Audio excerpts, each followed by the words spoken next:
ለብቻሽ ማልቀስ ስትጀምር ይመጣል መድኃኔዓለም። ለብቻክ ስትጨነቅ ይመጣል መድኃኔዓለም።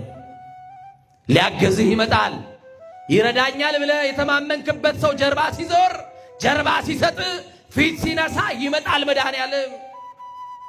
ብዙዎች ልብሳችን መቆሸሽን አይተው ሲጸየፉን የማይጸየፈን እጆቹን ዘርግቶ የሚያቅፈን የበረከትና የምሕረት አባት መድኃኔዓለም ይመጣል።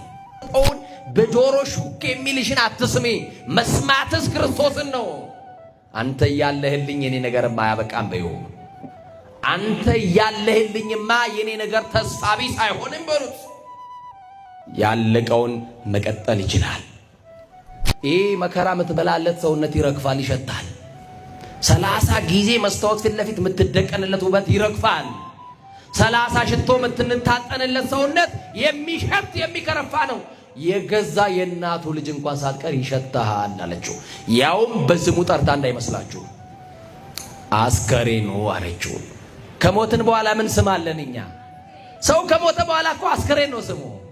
ሞተንም በስማችን የሚጠራን መድኃኔዓለም ብቻ ነው።